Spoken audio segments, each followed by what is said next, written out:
La clase de hoy es una clase especial porque aunque parezca que no tiene nada que ver con cine, la realidad es que tiene todo que ver con cine. Porque es una clase que bien podría darse en la Facultad de Psicología porque estaremos hablando de arquetipos para construcción de personajes. Los arquetipos o la palabra arquetipo nace o la define precisamente Carl Jung, que es uno de los grandes psicólogos y pensadores de la historia universal, pero por supuesto es estudiado en la escuela de psicología. ¿Por qué vengo yo a hablarles a ustedes acá en clases de cine sobre arquetipos? Porque el cine como arte va a representar la vida del ser humano. A pesar de que dentro del cine podamos tener fantasía, podamos tener ciencia ficción, todo va a partir de lo que el mundo, de lo que el ser humano hace en realidad en su vida del día a día corriente, de lo que el ser humano sueña, aspira a ser, de lo que el ser humano recuerda. Entonces, obviamente, por más que el cine tengamos estos elementos que van más allá de una realidad tal cual como la conocemos, es importante entender que nace de la realidad, que parte de allí, que parte de la conciencia del hombre. Precisamente por eso se enriquece tanto, porque cada cabeza o cada pensamiento humano o cada mente humana es un mundo. Cada película también lo puede ser, más allá de que tengamos estructuras conocidas. Pero la función de los arquetipos, que ya vamos a ir hacia una definición más concreta, va a ser construir personajes. Para llegar a la construcción de personajes, quiero que hagamos un ejercicio simple. Si es posible, una vez que yo haga la pregunta, detengan el video y traten de responderla. Normalmente en las clases que pueden ser en vivo, yo tengo la oportunidad de hacer feedback y entonces nos tardamos un poco más en contestar esto. Pero la pregunta es, ¿qué los motiva a ustedes a levantarse todas las mañanas a estudiar, trabajar, tratar de hacer dinero, salir adelante? ¿Cuál es la motivación subyacente que pueden tener ustedes como personas, indistintamente a lo que hagan, lo que estudien, lo que se ocupen o la familia de la que formen parte? En este espacio deberían tratar de responderlo, ¿no? Para hacer el ejercicio reflexivo un poco más interesante. De acuerdo a toda esta escuela de los arquetipos, lo que podríamos entender como las motivaciones humanas podrían resumirse en dos. Por un lado está la búsqueda de la felicidad y por otro lado la búsqueda de libertad. O sea, en teoría los seres humanos estamos constantemente buscando ser felices y o buscando ser libres. ¿Por qué digo y o? Porque a veces estas dos fuerzas se unen y a veces van por separado. Entonces, ahora les invito a que hayan respondido a esta pregunta y analícense. Algunos de ustedes están estudiando. ¿Por qué están estudiando? Algunos de ustedes están trabajando. ¿Por qué están trabajando? Me pueden responder, bueno, estoy estudiando porque amo mi carrera y quiero ejercer mi profesión y ganar dinero a través de ella. Pero detrás de eso, ¿qué hay? Existe pasión, existe quizás la intención de conseguir dinero y todo eso, si lo siguen analizando, los va llevando a que quieren ser felices a través de ejercicio de una profesión que aman o quieren ser libres. Bueno, porque al tener dinero suficiente pueden independizarse, pueden salir de la casa de sus padres, pueden comprar sus propias cosas, pueden hacerse un nombre, viajar por el mundo. Entonces tenemos felicidad y libertad. Probablemente vayan unidos. Otra persona puede responder, bueno, no, yo quiero ser feliz, pero no porque no estudio para ser feliz. A mí lo que me hace feliz es casarme y hacer una familia. Eso es completamente válido. Otra persona me puede decir, a mí lo que me hace feliz es viajar por todo el mundo y ser soltero toda mi vida. Eso también es completamente válido. Aquí lo que quiero resaltar es que la felicidad es distinta para cada persona y por lo tanto la búsqueda de la felicidad va a tener múltiples caminos, que no va a estar encerrado en un solo patrón de conducta. En la libertad, no quiero aquí decir en cambio, pero sí hay un cambio importante con la búsqueda de libertad, porque para buscar libertad tenemos que tener una fuerza que nos oprime. Esa fuerza bien puede venir de familiares, que bien pueden ser los padres, amigos, pareja, o de un gobierno, una dictadura que oprime a la sociedad. En diferentes relatos que ustedes pueden percibir en el cine, en la televisión, normalmente hay una fuerza que oprime y una fuerza que trata de liberarse.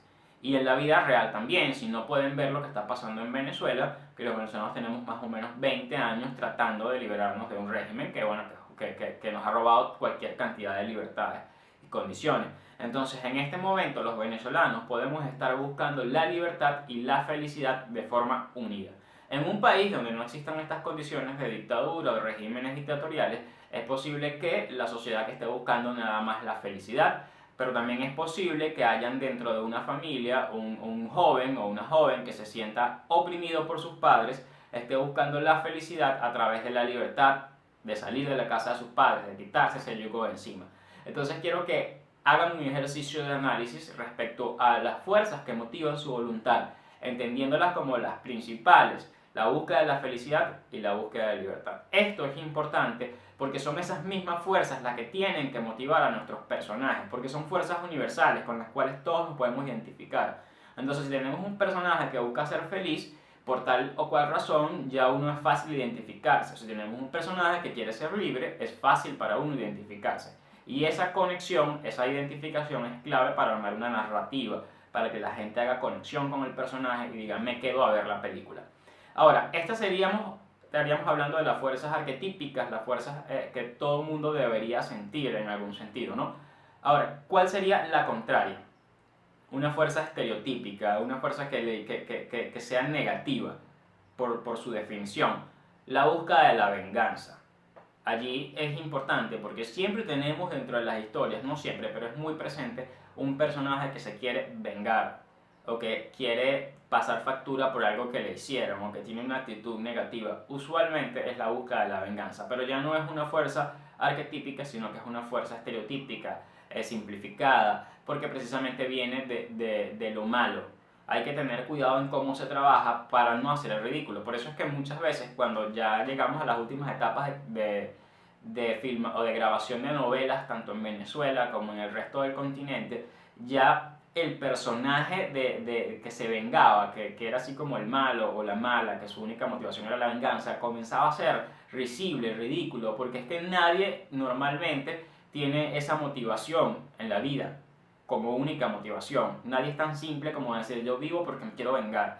O sea, pasan en casos muy concretos, que bien podríamos ver acá en Venezuela en el tema político. No sé si te han escuchado unas declaraciones de Delcy Rodríguez, que dice que la revolución es su venganza personal, y ustedes pueden verlo y pueden sentir que así lo han hecho. O sea, le han quitado o nos han quitado a los venezolanos todos los servicios públicos, la libertad de votar, han hecho que vivir en Venezuela sea cada día más complicado, que sí parece ser una venganza. Entonces, tenemos que tener eso muy claro, ¿no? Cuándo nuestro personaje va a tener las fuerzas arquetípicas de felicidad o de libertad y cuándo podemos llevarlo al extremo de la venganza. Pero ahora vamos a pasar a lo que es la definición de arquetipos. Allá en la guía, que también está en el Classroom, van a conseguir la definición según Carl Jung de lo que es el arquetipo. Yo aquí lo voy a tratar de guiarles, darle una orientación para entenderlo mejor, porque los arquetipos es un conocimiento que no se puede entender de forma conceptual, sino que hay que poner ejemplos, hay que ejemplificar, hay que verlo en la vida diaria. Carl Jung dice que los arquetipos es el molde del cual se configuran las copias. Si uno lo dice de esa manera, bueno, lo puedes entender, pero también puedes decir, o sea, es como que es raro, ¿no? El molde del cual se configuran las copias. ¿Las copias de quién? De qué es o quién es y qué hace un hombre, quién es y qué hace una mujer, quién es y qué hace un niño, quién es y qué hace un anciano. A partir de allí, los hombres, las mujeres, los niños y los ancianos pueden tener múltiples roles, ¿no? Entonces, por eso es muy normal ver cuando comenzamos a hablar de los arquetipos masculinos, podemos, bueno, nada, el hombre se supone que debe de proteger el hogar, de proveer también antes la comida, ahora el dinero para que la familia se sustente.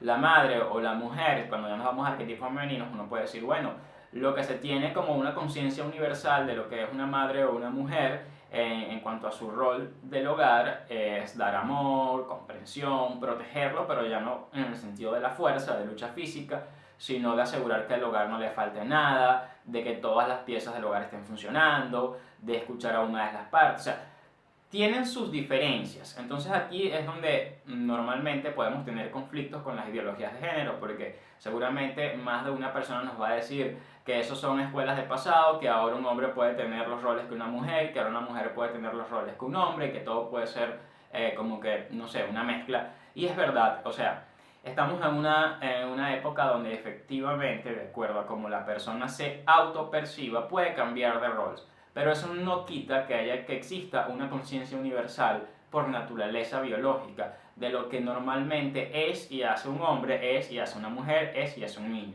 Ya nos vamos a adentrar en cada uno, pero esto con lo que les quiero decir es que no se trata ni de machismo, ni de feminismo, ni de nada. Todas son conciencias universales, que ni siquiera tienen una precisión de cuándo surgen, sino que cuando veamos los ejemplos ustedes se van a dar cuenta de por qué precisamente el arquetipo Jung lo denomina como el molde del cual configuran las copias.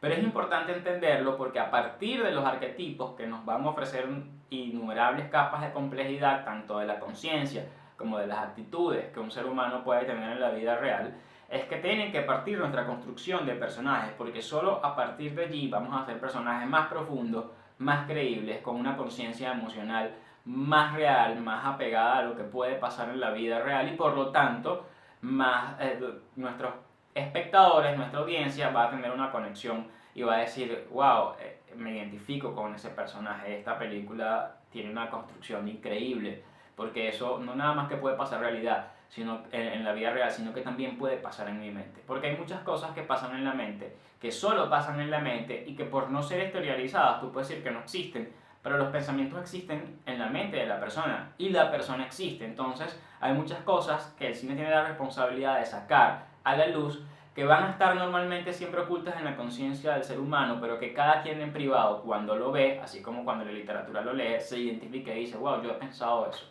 Y esa conexión es mágica, ahí ya nos ganamos al público cuando logramos un trabajo de esa manera. Antes de pasar a un arquetipo concreto de figuras femeninas o masculinas, o de niños, o de ancianos, o de abuelas, o de madres, quiero comenzar con un arquetipo que tenemos todos, por decirlo de alguna manera, que está presente en la vida de todos, no importa el sexo, no importa el género, ahora que está la ideología de género, no importa que te concibas de lesbiana, gay, transexual, pansexual, no importa cuál sea tu identificación sexual, este arquetipo está presente en todos y es el arquetipo del yo o de la sombra rechazada. Ahí en la guía pueden leer más concretamente sobre él y también tienen la bibliografía. Si consiguen el libro, sería buenísimo que lean el libro completo. De todos modos, ya les voy a mostrar aquí en pantalla cuál es el libro con el que yo trabajo los arquetipos. Casi toda la información de la que estoy conversando surge de este libro, Los espejos del yo, donde no nada más se cita Carl Jung, sino que hay diferentes psicólogos muy importantes que han hecho comentarios y que le agregan valor a los conocimientos que estamos hablando del arquetipo. Si pueden realmente conseguir este libro, yo sé que está en ebook, yo se los puedo pasar, sería genial, ¿no? Para que lo lean. De todos modos, en la guía que tienen disponible en Classroom están las citas con capturas con fotos que le he tomado al libro para que las lean, las más importantes, más comentarios míos que yo hago como para entenderlo mejor. Pero vamos a hablar del yo o la sombra o el rechazo del yo, que sería el arquetipo de la sombra. ¿Por qué nace este arquetipo y por qué es tan importante que lo estudiemos para poder integrarlo a nuestros personajes? De acuerdo a lo que está en el libro, el arquetipo de la sombra se forma porque desde niños, o tenemos que imaginarlo de esta manera, los seres humanos cuando nacemos somos como un globo de energía que no tiene como control. Simplemente, y lo pueden ver en los niños cuando le dan rienda suelta, ¿qué hacen? Corren, brincan, pellizcan, saltan, juegan, tienen como que un grado de hiperactividad. De acuerdo a esto, los psicólogos que han formado este criterio de la sombra, esa es la energía en estado puro. Por eso es que los niños no tienen como que esa capacidad de controlarla. Dicen que los niños son imprudentes, que ven a alguien feo y dice feo, que ven a alguien bonito y es bonito, que ven y quiero esto y quiero lo otro. Y andan concretamente haciendo y diciendo las cosas que quieren, sin ningún tipo de filtros. Esa energía sin control está, digamos que a esa edad debería como que, bueno, está bien que sea así porque es como que lo normal. ¿Qué ocurre? Que un niño normalmente comienza a tener una educación desde casa y una educación en la escuela. Comienzan las prohibiciones, entonces al niño se le dice no puedes correr durante el receso del colegio, no puedes hablar en clase, tienes que dormir de esta hora, tienes que hacer esto hasta ahora y comienzan a ponérsele horarios, controles y entonces el niño comienza a sentir como que lo que él realmente quiere ser y lo que realmente quiere hacer está mal o no lo puede hacer en todo momento. Allí comenzamos, de acuerdo al criterio de los psicólogos que están en el libro, a crear como una especie de bolsa, donde vamos metiendo todas estas conductas que no son tachadas como negativas. Ya no podemos hablar en voz alta, ya no podemos saltar, ya no podemos comer dulces todo el tiempo, o sea, ya no podemos hacer un montón de cosas que nuestra energía quiere hacer, que quizás sea jugar todo el tiempo, ser feliz todo el tiempo, pero nos enseñan que no, que eso no es posible, que hay que tener disciplina, que hay que ir al colegio, que de tal hora a tal hora hay que estudiar, que de tal hora hay que almorzar, que de tal hora... Entonces ya comenzamos a pasar por filtros de control nuestra conducta. De esta forma logramos que un niño, que en un momento era un globo de energía incontrolado, pase a ser un niño que se comporte, pase a ser un niño educado. No estoy aquí satanizando la educación. Efectivamente, yo creo que a los niños hay que educarlos poco a poco. Lo que hay que tener es mucho cuidado con esa educación, porque a partir de allí podemos generar frustraciones de todas las cosas que se le prohíben a los niños. Esas frustraciones, cuando ya se llega a la adolescencia, pueden llegar al tema de la educación sexual, cuando se le inculca que es malo el sexo, que es sucio el sexo y todo esto. Entonces ahí podemos tener represiones. Entonces el niño o la niña y el futuro adolescente o el adolescente comienzan a reprimir tantas conductas que en algún momento eso va a explotar. De pronto él en el momento preciso no se da cuenta, sino que, como acabo de decir, comienza a meter todo en una mochila de represión, en una bolsa, si se lo pueden ver, una bolsa, imagínense, una bolsa negra donde tú vas guardando todas esas conductas que te dicen que son malas. Entonces ya sabes que no puedes consumir bebidas alcohólicas, que no puedes hacer esto, que no puedes tener relaciones sexuales, que no puedes lo otro, lo otro, lo otro, lo otro. Esa bolsa se va haciendo con el tiempo cada vez más pesada. Esto es importante porque a partir de allí vienen lo que son las crisis de la mediana edad, de la temprana edad o de mayor edad. Por eso es que a personas que han reprimido mucho durante su vida o que han tenido una bolsa, digamos, una sombra muy grande, cuando consumen bebidas alcohólicas, porque saben que las bebidas alcohólicas son inhibidores de conducta, es muy posible que digamos, wow, qué diferente eres cuando bebes, y vemos una persona más relajada, una persona quizá un poco grosera, una persona que no le da pena bailar, que no le da pena hacer esto, o que incluso hace cosas que uno dice, ok, te pasaste de la raya. Precisamente porque tiene muchas conductas reprimidas, y cuando el alcohol las inhibe, surge a la luz un verdadero yo, ¿no? También viene de allí el tema de que a lo mejor un hombre o una mujer se han comportado bien durante toda su vida, pero llegan a los 30, llegan a los 40 y a lo mejor no les gusta la vida que han tenido y dicen, wow, por yo seguir todas estas prohibiciones me he perdido de hacer cualquier cantidad de cosas que me gustan y yo no me quiero morir sin hacerlas. Entonces ya tienen un matrimonio, ya tienen hijos, pero dicen, ¿sabes qué? Que todo se vaya al carajo, yo voy a hacer lo que me dé la gana, y destruyen familias, se divorcian, buscan amantes, quieren tener experiencias nuevas y emocionantes, porque no lo hicieron de joven, porque fueron cohibidos, fueron, digamos, prohibidos. Entonces hay que saber muy bien cuál sombra va a tener nuestro personaje en ese sentido, para precisamente, digámoslo de esta manera, entender por qué el personaje hace las cosas que hace. Porque si yo tengo un personaje que se llama, no sé, Juan, a sus 45 años se divorció de su mujer y se fue y se consiguió un amante y después va a hacer un viaje por el mundo, eso no surge de la nada. A lo mejor este personaje en su niñez y su adolescencia tuvo un proceso conflictivo con su sombra que lo llevó a llegar a ese punto. O sea, de esa forma vamos a construir un personaje completamente real, completamente creíble. Ahora continuemos de nuevo, antes de entrar en arquetipos concretos de masculino, femenino, niño, niña, etc., con otro tipo de arquetipos que no importa el sexo, tiene su presencia, que es el arquetipo del doble o el ayudante del mismo sexo. Y aquí van a entender ciertas cosas que normalmente vemos en películas, que normalmente vemos en series de TV. El ayudante del mismo sexo. ¿Qué quiere decir con esto? Primero vamos a definir qué sería el doble y por qué eso está tan presente en nuestra vida real. Y ahí ya van a entender por qué ustedes tienen la figura de su mejor amigo o de su mejor amiga. El doble, no importa el sexo, es la persona en la cual tú te reconoces a ti mismo como que tienes las mismas capacidades, las mismas posibilidades de hacer cosas, las mismas posibilidades de fracaso o de éxito, las mismas oportunidades, también el mismo poder. Entonces, ¿quiénes serían? Vamos a ponernos en el zapato de ustedes, los muchachos que están estudiando cine en este semestre. ¿Quiénes serían el doble de ustedes? Aquí sí hay que separarlos por sexo. Obviamente, si tenemos secciones donde pueden haber jóvenes de 18 años, de 20 años, el doble para ustedes, hablo de jóvenes varones, son otros jóvenes varones de 18 a 20 años que estén estudiando la misma carrera o otra carrera, pero que tengan, digamos, como que cierta igualdad de condiciones. Ambos son jóvenes, tienen prácticamente la misma edad, están en una situación académica y de estudio, tienen una situación económica parecida, o sea, tienen todas las cualidades para ser un espejo el uno del otro. A partir de allí ustedes van a reconocerse y van a relacionar. Por eso es que surgen las amistades que pueden transformarse en ser mejores amigos, pero también surgen las competencias, y ya vamos para allá.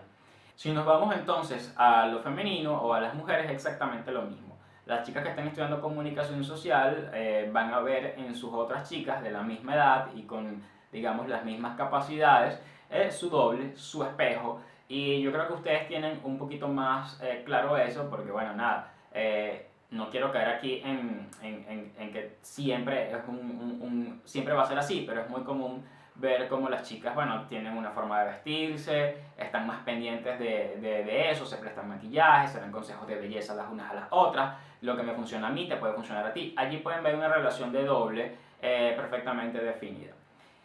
Pero, ¿cuáles son las variantes que esto ser ayudante del mismo sexo puede tener o pueden irse? La teoría dice que cuando nosotros estamos enfrente al doble podemos tener tres reacciones.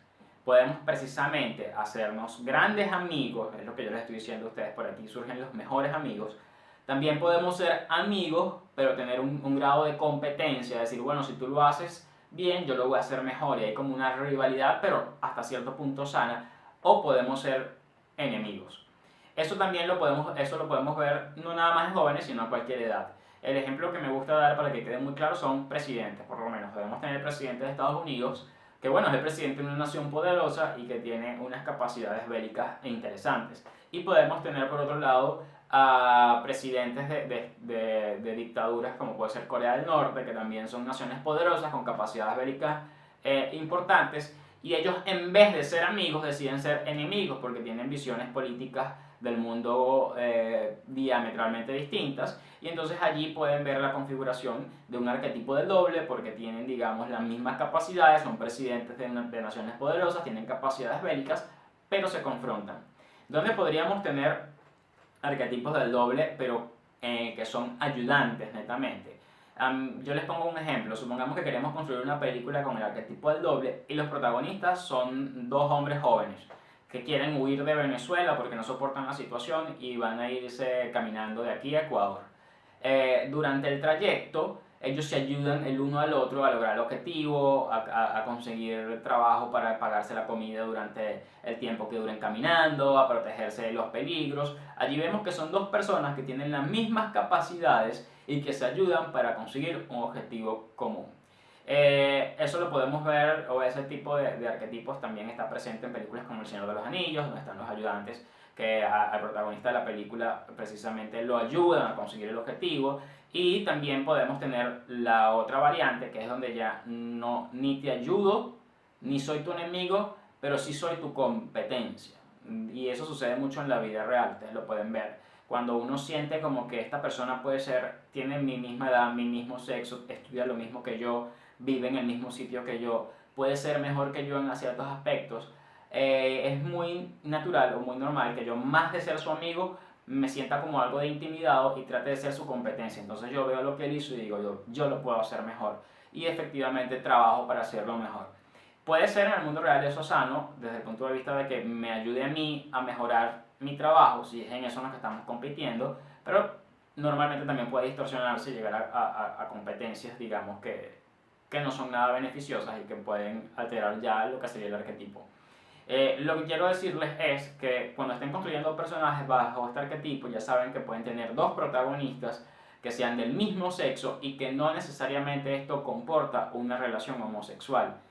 Porque precisamente este arquetipo no se basa en la homosexualidad, sino se basa en la ayuda, en la competencia o en la enemistad total, o en ser completamente enemigos. Porque ya si tienen una relación de pareja ya es otra cosa, ya no es una relación de amistad o una relación de identificarse como un doble, sino simplemente ya seríamos una pareja, y no es el caso del arquetipo. Para continuar el estudio de los arquetipos ya nos vamos a la familia, ya no estamos estudiando al individuo como tal, sino al hombre, a la mujer y al niño dentro de su entorno familiar. Por supuesto, el primer arquetipo y el arquetipo que digamos más importante dentro de la familia es el arquetipo de madre. Porque el arquetipo de madre ya nos va a hacer entender el arquetipo femenino y también nos va a poner claros como que por qué las familias están constituidas normalmente de la forma en que se constituyen y por qué cada quien hace las cosas que hace dentro de su entorno familiar, que es el primer entorno que el ser humano conoce. El arquetipo de madre vamos a verlo de esta manera.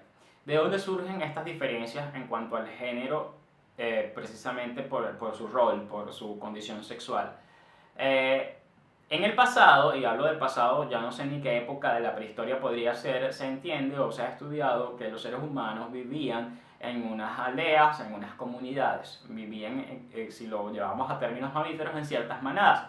Pero como nosotros los seres humanos tenemos la capacidad de comunicación mediante el lenguaje, que está más avanzada que los animales, y tenemos también un cerebro que nos ha permitido desarrollar todas las tecnologías que hemos desarrollado en el presente y que desarrollaremos en el futuro, comenzamos a establecernos roles de formas más concretas.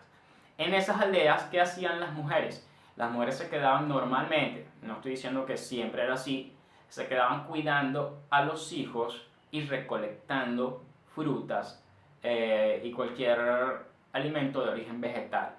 Eso le daba una identificación al género femenino de que ellas eran las encargadas de cuidar el hogar, pero no en sentido físico, no en sentido de pelear con un animal que viniera, sino cuidarlo de precisamente estar allí presente, de garantizar el alimento a sus hijos, de prepararles el alimento, de protegerlos, de darles amor.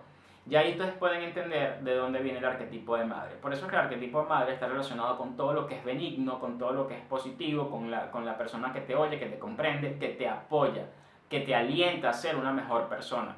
Pero siempre, o más que todo, desde la palabra, desde el amor, desde el seno del hogar, desde ese calor materno que hay. Por supuesto que el arquetipo de madre tiene sus desviaciones. Cuando tenemos estas madres que son muy posesivas, que no le permiten al hijo o a la hija, digamos, tener el desarrollo de su personalidad o de una vida como que más independiente, son madres que ya no pasan, que pasan la barrera de lo benigno a que ya comienzan a tener digamos, un estigma negativo porque van a perjudicar el crecimiento del niño. Porque recuerden que el niño nace en un hogar, pero su camino es hacia la independencia. Ese camino no debería ser obstaculizado por nadie, sino que debería ser, los padres deberían ponerles escalones para que el niño pase de depender de la familia a ser un hombre o una mujer independiente. Cuando la madre cumple su rol de proteger, pero pasa a sobreproteger y obstruye el camino a la independencia, caemos en el entorno negativo del arquetipo, porque todo arquetipo puede tener una cara positiva y una cara negativa. De allí viene ya después a entender cómo la madre se relaciona con su hijo varón y cómo se relaciona con su hija hembra o con su hija femenina. Bueno, sí, entienden la idea. Es distinto y lo pueden entender. Siempre en clase les pregunto a los muchachos, ¿cómo se relacionan con su madre? Y les pregunto a las muchachas. Y siempre hay como que una sensación de que la madre al hombre o al niño varón le da mayor independencia, le da como que una soltura de que, bueno, él tiene que valerse por sí mismo. Y a las niñas es como una protección especial, como una complicidad especial, pero también puede venir en lo que normalmente los psicólogos dicen que la madre quiere ver o quiere cumplir en sus hijas los sueños que no pudo cumplir. Entonces vemos a esas madres que cuando tienen una hija las meten en ballet, flamenco, natación, cualquier cantidad de actividades que a lo mejor ellas no pudieron hacer por X o Y razón y quieren que su hija sí cumpla.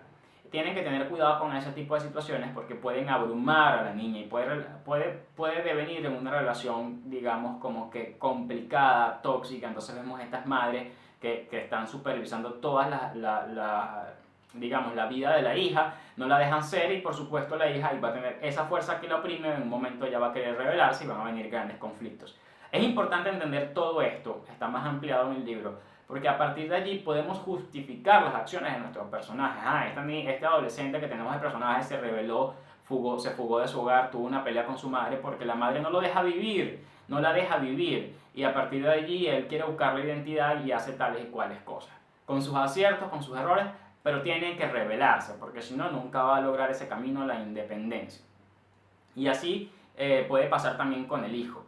Aquí hay un tema sensible porque muchas veces dicen que los hombres que son muy sobreprotegidos por su mamá o que son niños de mami pueden llegar también a caer en la homosexualidad. Digamos que no hay una investigación que lo compruebe, pero sí se puede como que ver que un conflicto de identidad puede generar cuando el hombre varón no, digamos, no fortalece su identidad como hombre y entonces hace todo bajo la protección de la madre y puede tener digamos, una masculinidad un poco más débil o un poco menos arquetípica, como ya la vamos a estudiar a continuación. Para estudiar ya el arquetipo masculino partimos del arquetipo de padre. ¿Por qué? Porque, bueno, igual que la madre, es como que lo que nos configura una mejor forma de entender al hombre. Mientras las mujeres, esa época antigua que no sabemos definir exactamente con precisión en a qué años estamos hablando, mientras las mujeres se quedaban, digamos, protegiendo a los niños en las aldeas, en las chozas y recolectando alimentos, los hombres normalmente salían a ¿qué? Salían a cazar la comida. Entonces tenemos estas grandes imágenes de toda la vida cazando un mamut, un bisonte, o sea, estos tipos de animales también prehistóricos que eran más fuertes y más grandes que una vaca y menos dóciles, por supuesto. ¿Qué ocurría en esa situación de ir a cazar, de ir a enfrentarse por la fuerza a un animal? Primero que allí es donde viene el origen de la camaradería, ¿no? De por qué los hombres, y es típico, si ustedes tienen, aquí le hablo directamente a las chicas del salón, si ustedes tienen novios o tienen hermanos, ustedes se pueden quejar, no, él siempre se la pasa con sus amigos, él siempre se la pasa haciendo actividades con sus amigos, ay, me tienen harto. Es porque, no sé, por alguna razón inconsciente, esa relación que quedó de la prehistoria, de irse a cazar la comida con otros hombres que tenían las mismas capacidades físicas que uno, todavía está presente, solo que ahora varía, ¿no? Ahora, bueno, se reúnen a jugar fútbol, a jugar básquet, a jugar juegos de video, pero siempre hay como que una necesidad de integrarse en una camaradería, en un grupo de personas de tu mismo sexo con el que tú puedes realizar actividades que quizá no están tan destinadas a las mujeres. En ese sentido, a partir de allí, el arquetipo masculino viene a presentarnos a un hombre que debería ser fuerte, que debería tener la capacidad de llevar el alimento a su hogar, que debería tener la capacidad de proteger de amenazas físicas su hogar, ¿no? Antes esas amenazas físicas eran animales, que pudiese llegar un león a tratar de atacar la aldea, entonces con las armas que, no sé, las lanzas, las flechas, los hombres enfrentaban, o con las hachas, o con lo que sea que tuviesen a su mano, se enfrentaban a la bestia para proteger a sus mujeres y a los niños. Lo mismo ahora en el presente hay que adaptarlo, por supuesto, ya esa protección comenzó a pasar, ya no eran hacia los animales, ya eran más hacia otros hombres, hacia delincuentes, hacia personas desconocidas que quisieran hacerle daño a la familia. Ya por supuesto traer el sustento no era traer un jabalí o un cochino o qué sé yo, o una vaca muerta y ponerla en la despensa de la casa, sino es hacer suficiente dinero para ir al mercado a comprar la comida que mi familia necesita para vivir. Entonces ya ahí comenzamos a entender el arquetipo del hombre. Por eso es que quizá ustedes pueden ver cuando tienen una relación de pareja o cuando están comenzando a salir, lo normal es que el hombre sea quien pague la cuenta. Eso no es machismo. Tampoco estoy diciendo que tiene que ser la regla y que no puede venir una mujer ahorita a pagar la cuenta en una cita, sino simplemente que viene de que el hombre ha tenido la responsabilidad histórica de sustentar el hogar, de dar, de poner el alimento. Y la mujer ha tenido la labor histórica de preparar el alimento, ya sea en cocina o de administrarlo. Por eso es que siempre se le deja a las mujeres, o es lo normal, la administración de los recursos que el hombre lleva al hogar. Bueno, yo hice tanto, yo hice el mercado, ahora tú tienes que encargarte de dividirlo para que eso rinda durante todo el mes. Entonces ahí comenzamos a entender lo que es o es el rol o el arquetipo masculino. Todo lo que se sale de ese arquetipo actualmente puede ser válido, no estoy diciendo que nos vamos a encerrar forever allí, pero tienen que entenderlo para poder crear hombres en cuanto a personajes más complejos, más reales, en cual los hombres que vean la película se identifiquen y a partir de allí, junto con el arquetipo de la sombra, junto con el arquetipo del doble, entender la camaradería masculina, pueden decir, ah, ok, sí, es muy real ese personaje, estoy de acuerdo, las motivaciones que tienen, porque tiene una crisis de la temprana o de la mediana edad. Todo parte de estas figuras arquetípicas. El arquetipo del niño en sentido general, o sea, niños y niñas. Este arquetipo es importante que lo entendamos porque precisamente cuando nace un bebé, ¿de dónde viene el bebé? De lo desconocido. O sea, sabemos que viene del vientre materno, pero si yo les pregunto a ustedes, no importa quién sea, ¿ustedes recuerdan qué pasaron o qué pensaban durante los 9 meses de gestación en el vientre de sus madres? Me van a decir que no.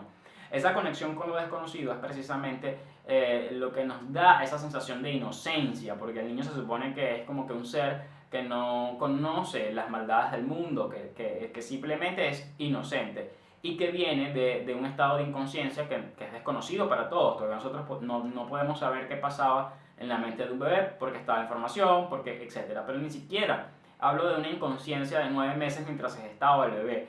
El año 1, el año 2 de su vida, incluso hasta el tercer año, el bebé recuerda pocas cosas. Si me preguntan a mí, yo creo que mi primer recuerdo es de los 4 años. Entonces imagínense, tengo todavía 3 años de vida en el cual yo no tenía una conciencia realmente de lo que pasaba a mi alrededor.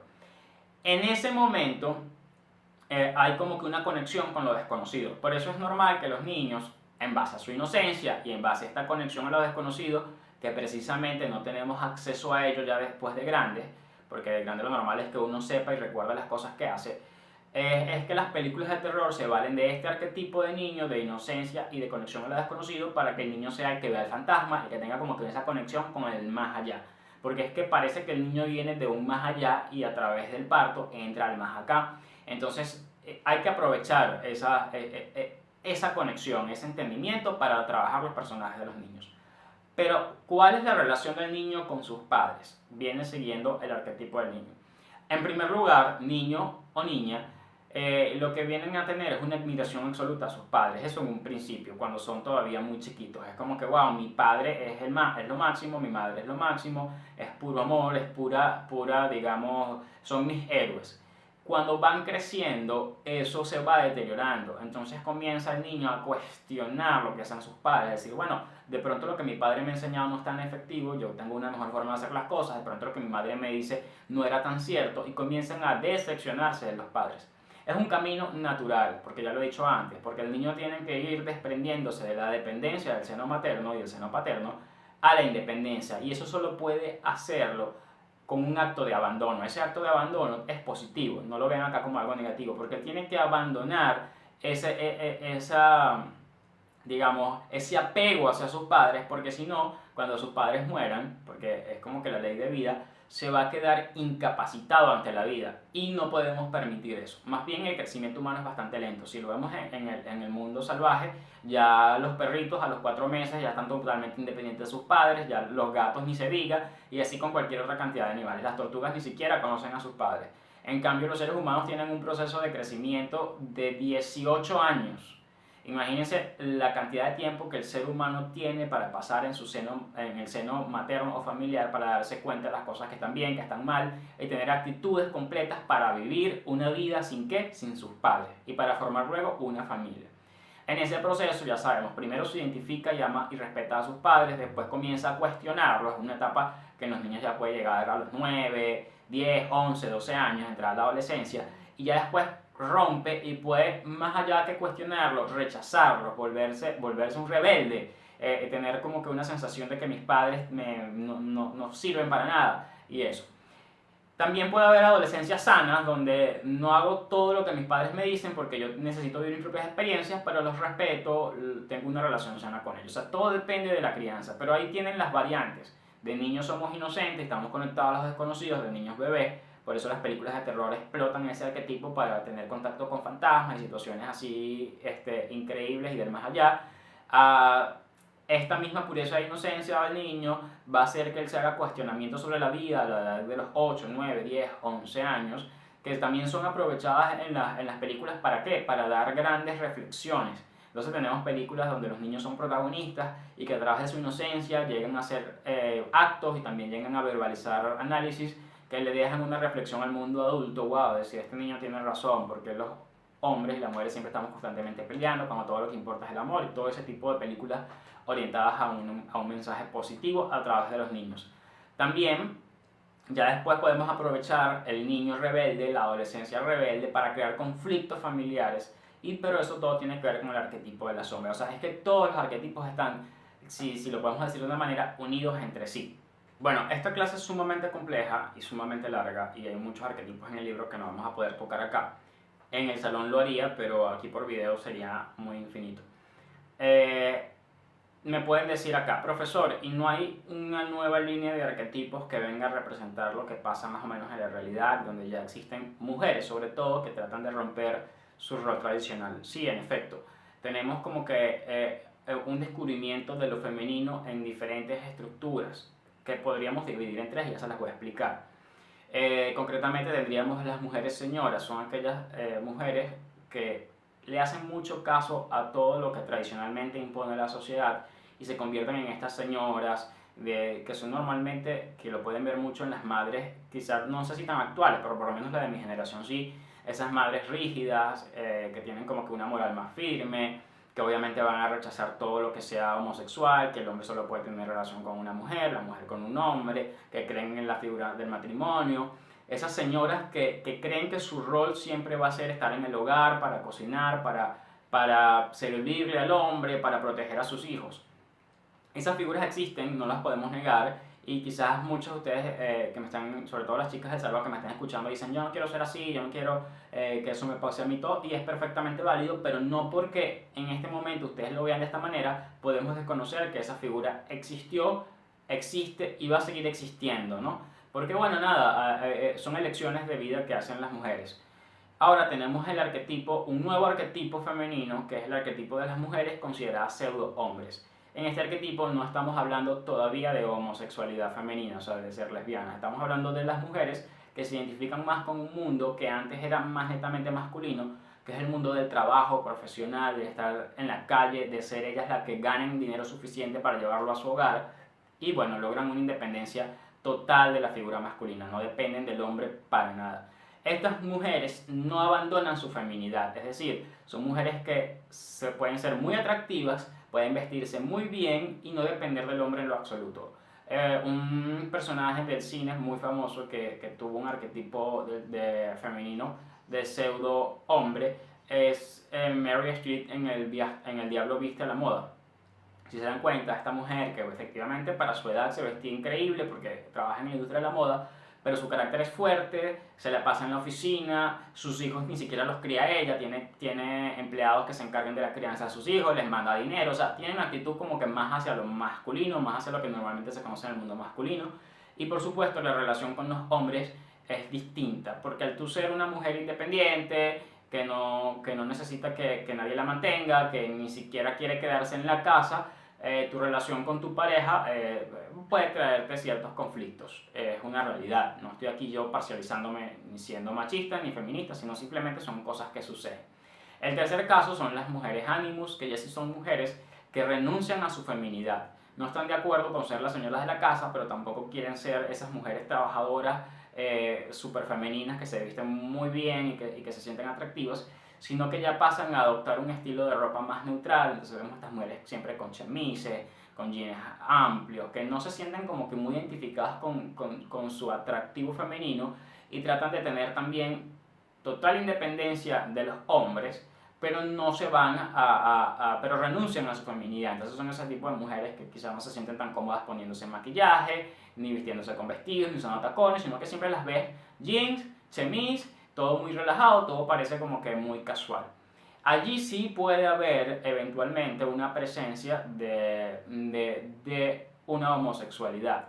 No es la regla, hay mujeres que se visten de esa manera y que tienen esas creencias en cuanto a su forma de ser y no son lesbianas. Pero es más factible que las que se configuran dentro de ese nuevo arquetipo de mujer lo terminen siendo. También porque la relación con los hombres es distinta. Si un hombre, bueno, no, va a ser más difícil que un hombre se relacione sexualmente hablando con una mujer que no se sienta femenina, que se vista más como un hombre, a que se relacione sexualmente hablando y sentimentalmente hablando con una mujer que, a pesar de ser independiente, de trabajar, de estar todo el día en la calle, se vista femenino, tenga la figura, digamos, más clásica de una mujer, sea más delicada, todo este tema, ¿no?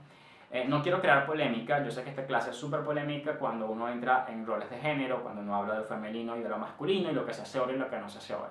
Sin embargo, les reitero, esto no es un invento mío, esto lo pueden conseguir en este libro, que yo se los puedo pasar en EPUB o PDF para que lo lean, y allí.